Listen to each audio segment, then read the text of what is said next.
Hello everyone. So now we are going to start with CATIA series. We have completed AutoCAD, SolidWorks and Solid Edge. If you want to learn all the three softwares, you can follow the playlist under the channel 4 Dimensions Infotech. Today we are going to start with CATIA software. We are going to see the basics of CATIA, that is Sketcher. So to start with, I am going to select the software here. So this is the starting interface. When you start the CATIA software, it is going to start in assembly interface. We can see here the title, it is showing CATIA V5 product. Now the full form of CATIA means computer aided three-dimensional interactive application. The version we are going to use here is V5 and the interface is product. Product means assembly zone. But as we discussed, we are going to start with Sketcher. So I'm going to close this interface here. You can see the close sign, not the above close sign, but the sign that is coming below that. So I'm going to click on this close option. After that, we are going to say start, mechanical design and part design. So while entering in part design, it will ask you for the name. It means whatever name the file is going to be saved, you should specify the name here only. So I'm going to specify this name here as day 1. Say OK. So this is the part modeling interface. Here are the planes. At the left side, we can see this model tree area. Whatever will be the history of the part, that is how the part has been made. First feature, second feature, these sketches, all things will be saved here. So whatever feature you want to edit, you just need to say edit and you can access the feature to change it. This was model tree area. So in model tree area, first one is XY plane. It is showing the top plane here. The next plane is YZ plane, that is front plane, and ZX means the right plane. So all the planes are being shown. If you want to hide the planes, we can directly select the planes here by continuous pressing the control key. Select the planes and you can say hide. If I again want to show the planes, just select the planes, say right click and say show. The planes are visible now. This is the access system. It will be used in assembly so as to move the part from one place to another. Now we need to say sketch to the plane.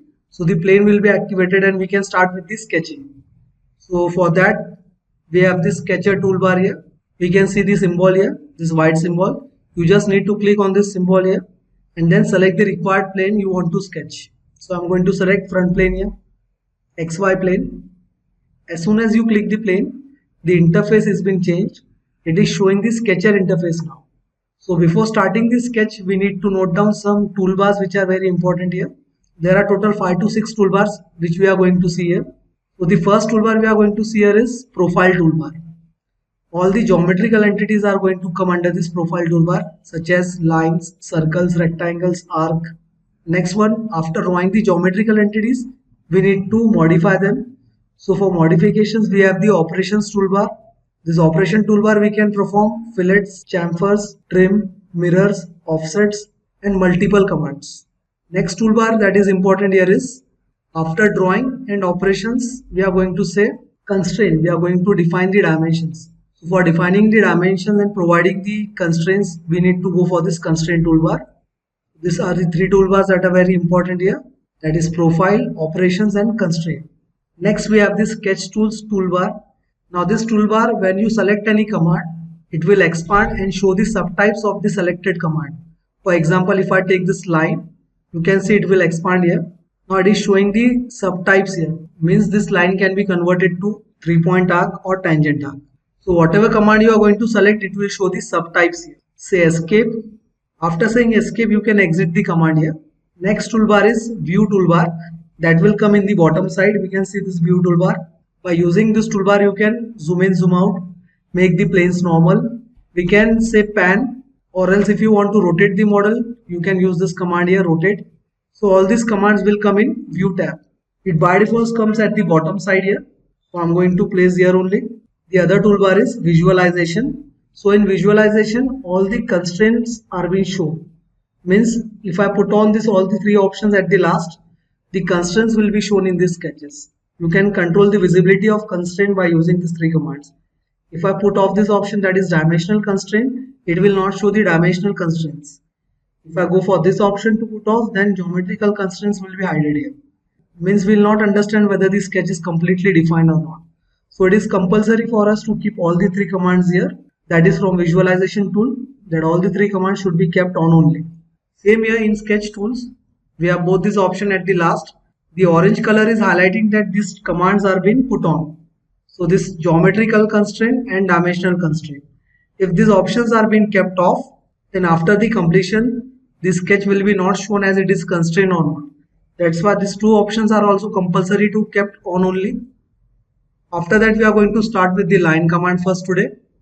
So to start with line, we have this profile toolbar and we have this command here, that is profile. We have the line command also here. There is difference between profile and line command. We are going to start with the profile command first. Profile means we are going to take continuous line here. So if you want to draw a profile by using line command, then you can go for this option profile. We'll start with the origin only. Now if the line comes vertical, it will be shown in the blue color. And if I make the line inclined, it will be shown in white color. So you can judge whether the line is coming vertical or horizontal or not. So here again, if I keep this horizontal, it is showing blue color. I'm going to keep it vertical only here. Just click on this point here. Now after making this line, we can see one relation is also being shown, highlighting that line is vertical. It is showing the letter V here, means vertical. Now the line, if you make from origin, it will come in green color. But at the end point, we can see this strip is coming in gray color. This end point, it is showing in gray color. So if I drag this end point, the line is movable. Means this line is not fully constrained. If I want to go for sketch analysis, I just need to go on tools tab, say sketch analysis. And here I'm going to say diagnose. So this point, the above point is showing, that is point number 2 as under constraint. If I click on this point, you can see it has been highlighted in orange color here. And that point is being shown as under constraint geometry. I'll close it here. So if I want to constrain this line, or if I want to control the length of this line, we are going to go for constraint toolbar here. Select the second option, that is constraint. Just double click on this option.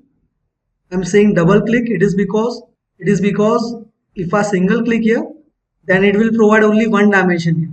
If I double click it here, then I can go for continuous dimensioning. That's why double click. Select the line, double click here again to change the value. This constraint definition box will appear and you can change the value here. So I'm going to say 80, say OK. Now the length is coming 80 and we can see this point is also coming as in green color. That is, it is showing the line is fully constrained. If I again go for tools, sketch analysis, diagnose, now everything is showing constraint here. That is this line, point, this relation as well as the length. Everything is constrained completely. Say close. So in this way we can make the line or any entity here. If I am making randomly a line here, this line is not being made vertical. So if I want to make this line vertical again, I just need to select the line.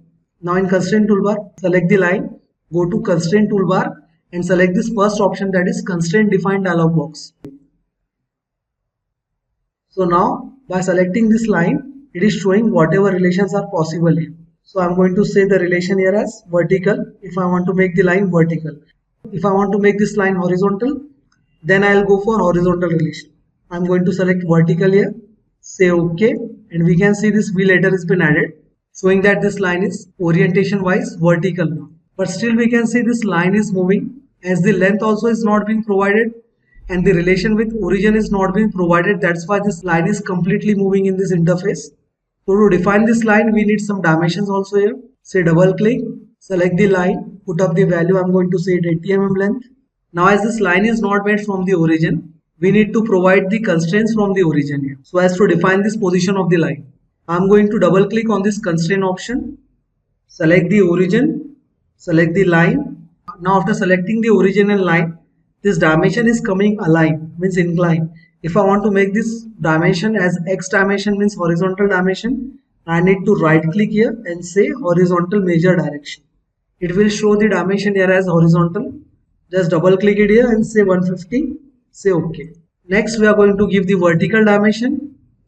Horizontally this line is constrained. If I drag this line horizontally, it is not going to move here in horizontal direction. But in vertical direction you can see it is still moving. So to constrain by vertical also, we are going to provide the vertical dimension from the origin. Say double click, select the origin as well as the endpoint of the line. Say right click and say vertical measure this time. and this line is completely constrained now. So in this way we can constrain the line even if we have not made it from the origin. But we can see here the number of dimensions required will be more here as compare if we make the line from origin. That's why it is better to start any drawing from the origin only. Next, if I want to continue making this line, I'm going to say one horizontal line and one inclined line. Now to constrain these dimensions, we can see this horizontal line length is not been provided. That's why it is moving horizontally. So I'm going to provide horizontal dimension here. I'll double click here and say 70. Now there was a line here. That's why for this inclined line we have not given any angle here. But if this line doesn't exist there, suppose if I delete this line, then to define this line we need to provide the length as well as the angle, both. We can see the motion here. Now this line is been rotating here. Means we need to provide the angle to stop the rotational movement as well as the length. It is compressing and expanding. So to define this line length, again go for double click on this constraint option, provide the required length as well as the angle. I'll say this angle as 135. Double click here also and say dimension as 100. Now this complete geometry has been constrained. To confirm that, I'm going to say tools, go on sketch analysis, say diagnose, and we can see every entity here is coming ISO constraint. Say close, and this geometry will also appear in green color, showing that this complete geometry has been fully constrained. Again, we'll focus on this horizontal and vertical relation here. Suppose if I make this line inclined, I want to make this line vertical again. So you just need to click on the line, go for constraint dialog box and say whether you want the orientation as vertical or horizontal. I'm going to say vertical, say OK again, and this line is been made vertical. We'll make one more line here. Now suppose I want to define this line. So for that I'm going to start with giving the length, provide the dimension and double click on the dimension. Provide the dimension here is 150. Now the length has been defined, but still it is not been defined from the origin. I'm going to go for this constraint again. Select the origin and the line's endpoint. Say right click, one horizontal measure and one vertical measure.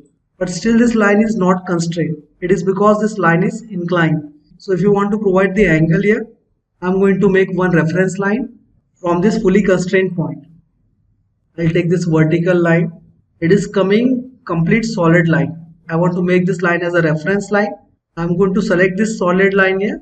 Go on this sketch tools and I'm going to select this option, that is construction mode. Select the line and select construction. So this line is converted to reference line now. Again, if I want to put off the construction and then continue with this sketch, I'll put off this option here and then continue with this sketch. But if I forgot to put off this option and then continue with the geometry, by default all the geometries are going to come in construction line only. So better you remember to put off the option first and then going to continue with this sketch. So we have made one reference line here for providing the angle. The purpose of this line only was to provide the angle. That's why we have taken the reference line. Place the toolbar at its place.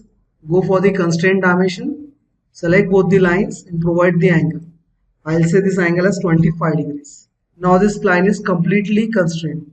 But we can see the endpoint of the reference line. It is moving. Now this line is construction geometry. So it doesn't matter if you don't provide the dimensions here. If I keep this point under constraint also, it is not going to affect the 3D here. Only the positional dimensions are required. That is this horizontal and vertical for starting the position of the construction line. Now you can see all these lines are being made with some length. And this length are having some units. The unit which we have used here is millimeters. CATIA will by default start with millimeters only. But if I want to change the unit, then go to this tools option, select the options, go for parameters and measure, and here you have the option units. You can change the unit if you require. If I want to work with inches, I can go for inches. If I want to go for millimeters, centimeters, all the units options are available here. But still I am going to continue here with millimeters only. Say OK. It is by default set unit as millimeters only.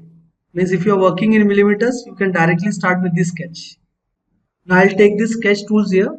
So after seeing how to change the unit, we are going to go for the line command again here.